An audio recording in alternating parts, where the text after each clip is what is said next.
मांस बके सो ढेढ़ है और मद पीवे सो नीच। कितना सुंदर बात है इसमें। मांस बके सो ढेढ़ है, मद पीवे सो नीच, और कुल की दुर्मति परिहरे। भले ही कुल खानदान में कुछ भी चल रहा हो, पर गलत गलत है। समझ में बात आ रही है?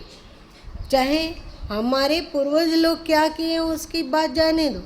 जब पूर्वज की ही बात मानना है, मतलब हमारा बहुत दिन से चला रहा है, बलि बहुत दिन से चला रहा है, तो बहुत दिन से तो नित्य प्रतिदिन शाम को रामचरितमानस पढ़ना भी चला आता है।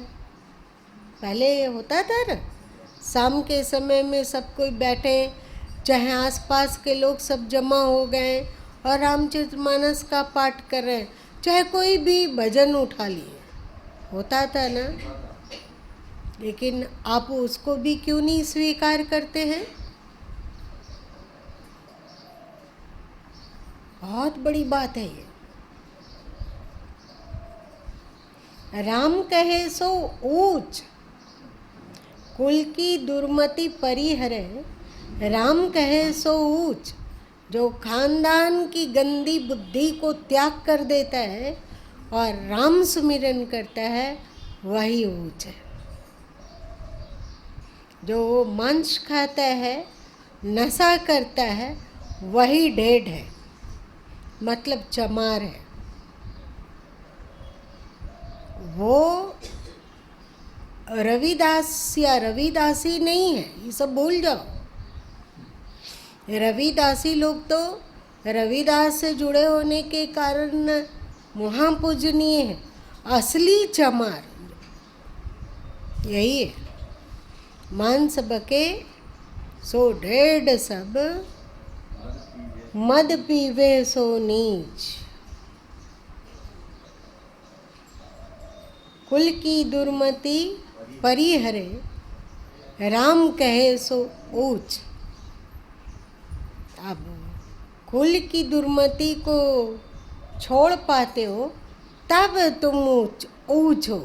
ठीक, यदि आप लोग यहाँ पर में कोई मांसाहारी और नशेड़ी बैठा हो तो उसको प्रभाव पड़ता है या नहीं पड़ता? प्रभाव पड़ेगा। हाँ, बहुत सारे लोगों को जो थोड़ा कम पढ़े लिखे हैं, तो अथवा जो इंग्लिश मीडियम से पढ़े हैं, तो वे लोग तो नहीं समझ सकेंगे।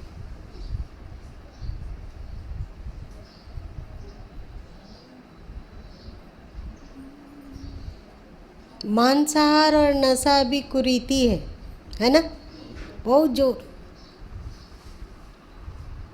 और अब तो मीडिया एक नई चीज परोस रहा है, पता है क्या? चीनी लोग कीड़े मकोड़े भी खाते हैं, तो इस कीड़े में ये प्रोटीन है, ये मिनरल है, ये कैल्शियम है, ये विटामिन डी है, और कार्बोहाइड्रेट है, ओमेगा इतना है। आप कीड़ों को खा सकते हैं। कौन सा?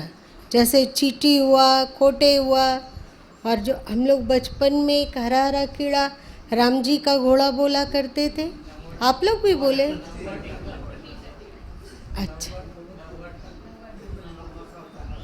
नवा ठाकुर अच्छी बात नहीं है। राम जी का घोड़ा, उसका इतना वर्णन कि उसको खाने से क्या क्या लाभ होगा।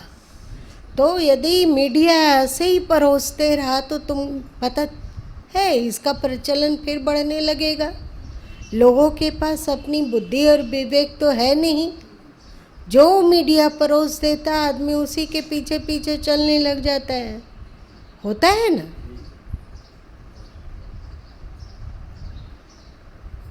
फिर आप लोग चावल का पिल्लू वगैरह चुन के फेंकिएगा नहीं।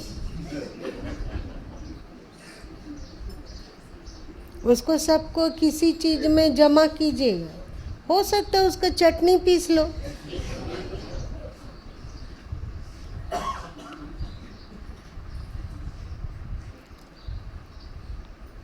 मन घृणा से भरा, यही चीज परोसा जा रहा है। अमुक देश चीन के इस रिवाज को स्वीकार किया, अमुक देश स्वीकार किया, अमुक देश स्वीकार किया। आदमी को बहुत जोर से साइकोलॉजिकल असर होता है। देखते हो, जो चीज़ बहुत ज़्यादा प्रचारित किया जाता है, चाहे साबुन हो, सरफ हो, चाहे और कुछ हो, धीरे धीरे व्यक्ति उसका आदी बन जाता है। प्रचार का बहुत ज़्यादा प्रभाव मानव मस्तिष्क में पड़ता है।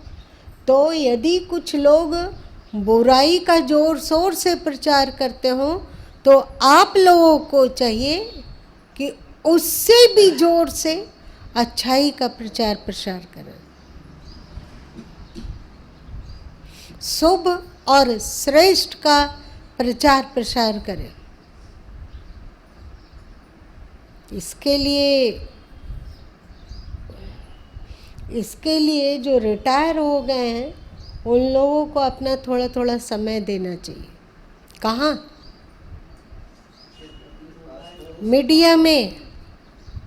मीडिया में उस समय देना चाहिए। यदि अश्रेष्ठ का 10 पोस्ट आता हो तो आप लोग 50 पोस्ट डालिए श्रेष्ठ का। आप यदि राम भक्ति करना चाहते हैं, चाहे आप चाहते हैं कि आपके पूर्वजों का सम्मान जो पहले था वो फिर से लौट आए, है ना, और जो हम लोग के पूर्वज महान रहे हैं उस तरह का स्वभाव और संस्कार बने। अहिंसा परमो धर्म सही है, सब जीव जंतुओं के लिए परम प्रेम और परम दया।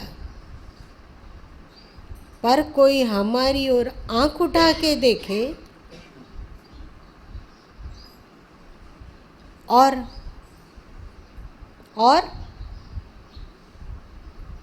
हमारे राष्ट्र की ओर कड़क नज़र से घूरे, हमारे धर्म की ओर कड़क से घूरे, वहाँ अहिंसा परमो धर्म नहीं है।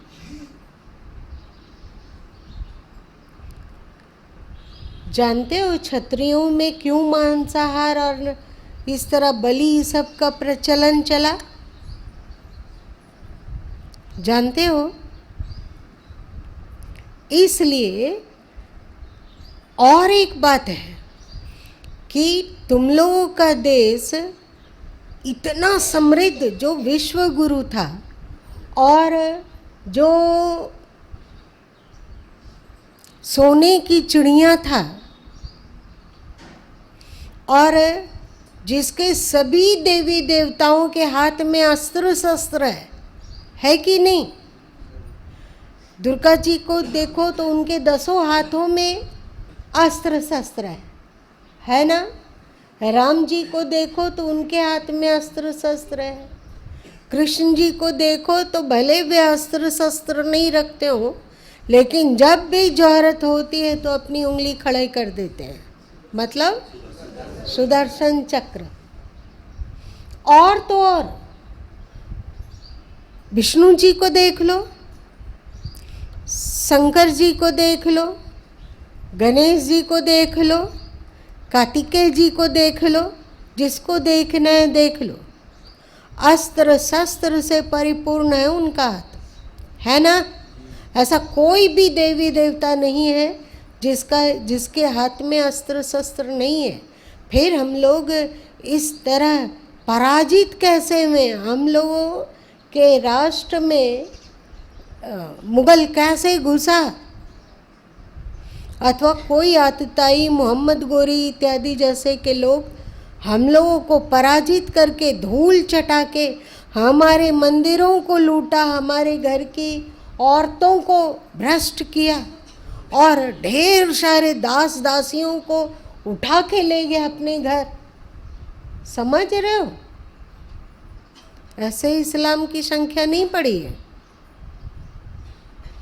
ले गए, अब वो क्या हो गए? दास हो गए, दासियां हो गई। वो उन लोग के भोग के काम में तो आए ही, साथ साथ इस्लाम की संख्या भी बढ़ी। हुआ ना? ऐसा कैसे हो गया? कौन सी गलती थी हम लोगों की?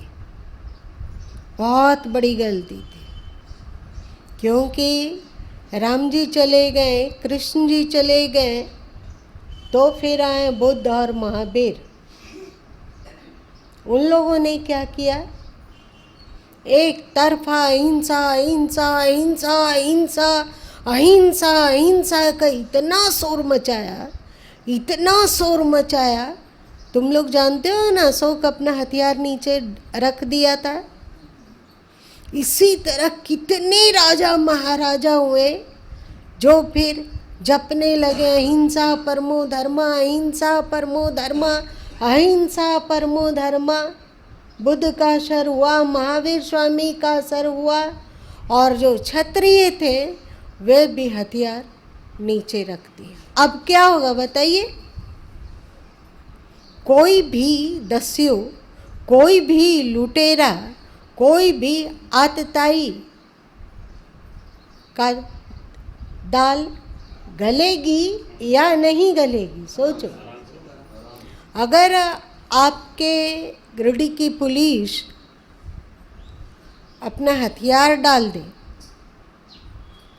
कि अब हम ना बंदूक का इस्तेमाल करेंगे ना लाठी रखेंगे, यदि सरकार एक कानून बने कि अब से कोई भी पुलिस और सैनिक हथियार नहीं उठाएंगे, सब के सब अहिंसक हो जाएंगे, तो फिर आपका देश कितना दिन तक स्वतंत्र रह पाएगा? और कितना दिन तक आप लोगों के समाज में शांति रह पाएगी? कल्पना कीजिए।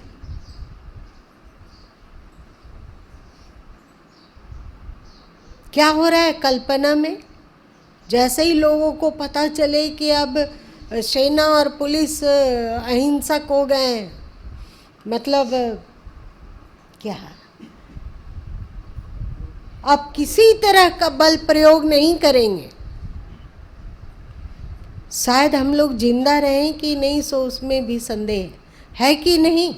तो यही आप लोगों के साथ हुआ। सब जपने लग गए माला लेकर अहिंसा परमो धर्मा, अहिंसा परमो धर्मा। अरे बेवकूफ़, तुम्हें जीव जंतु का और निर्दोष प्राणी की हिंसा करने रोका गया, और किसी देश पर तुम जाके लुटेरा बन के धावा बोलो, इसकी मनाही की गई और कहा गया कि जियो और जीने दो। पर हम लोगों ने क्या किया कि हथियार ही रख दिया।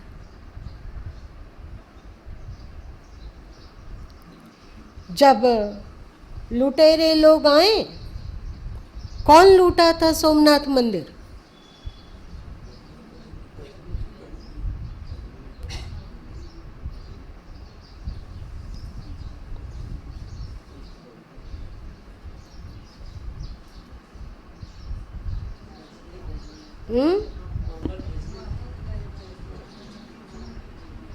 गजनवी। एक बार आप चेक कर लीजिए। उस समय हमारे राजा महाराजा लोग क्या किए पता है?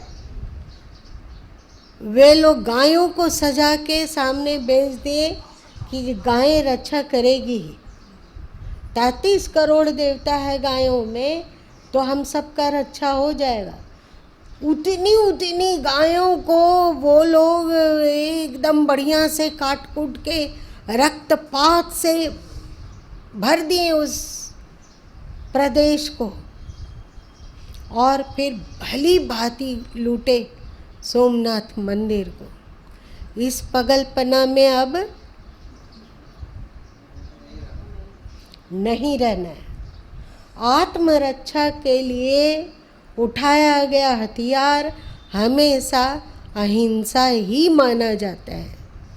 हम दूसरे पर आक्रमण नहीं करेंगे, पर हम पर कोई आक्रमण करेगा तो उसको जिंदा नहीं छोड़ेंगे। मोहम्मद गजनवी।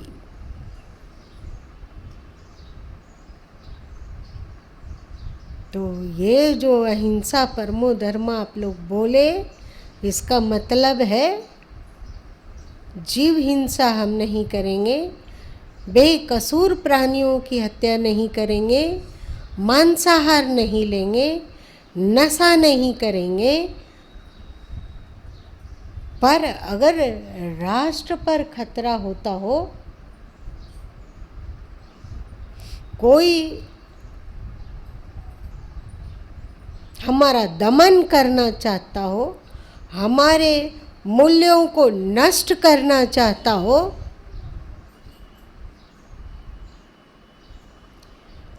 हमारे मंदिरों को अथवा श्रद्धा केंद्रों को नुकसान पहुंचाना चाहता हो, तो उसको छोड़ेंगे नहीं।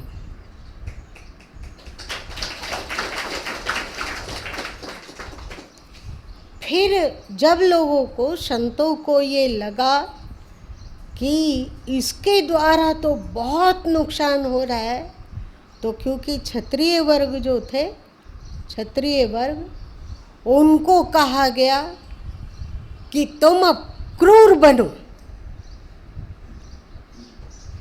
तो काट के चढ़ाने लग गए लोग कि हम ऐसा देवी देवता की पूजा करेंगे जो हिंसा पसंद करते हो।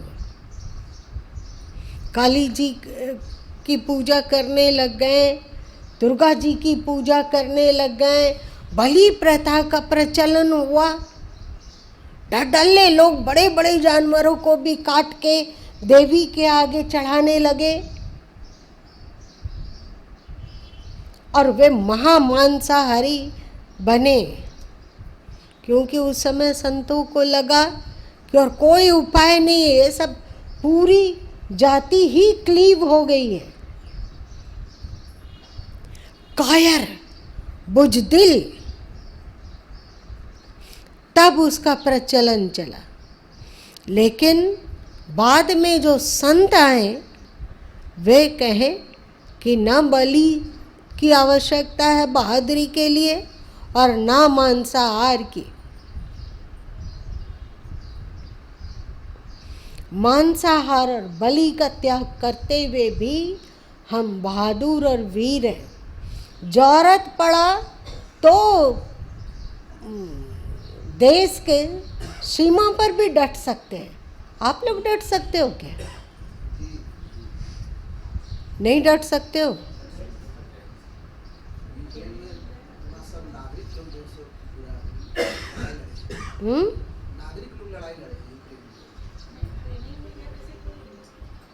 जो भी हो, तो हम लोगों की बहादुरी बढ़ाने के लिए किसी बलि की अथवा मांसाहार की आवश्यकता नहीं है।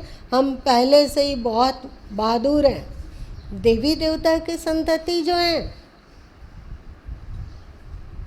समझ में बात आई? चलिए, आप लोग अहिंसा परमो धर्म कहें तो गुरु माँ को डर लग गया कि कहीं फिर से वही दशा ना हो जाए, इसीलिए इसको भी जोड़ दिया गया। ठीक है?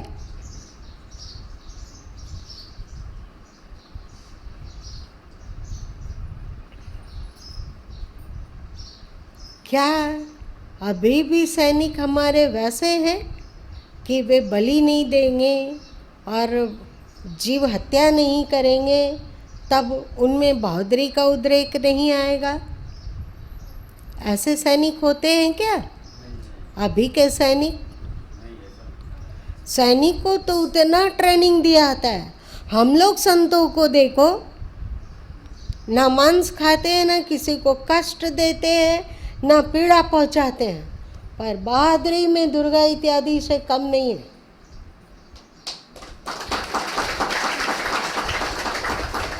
जब संत लोगों में इतनी विरोचित भावना है, तो फिर आप लोगों में भी तो रहेगा ही रहेगा, है ना?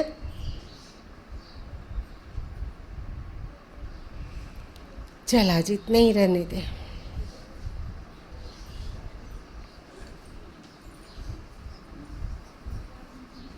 तुम लोगों का शरीर बहादुरी और वीरता से गनगनाता है कि नहीं?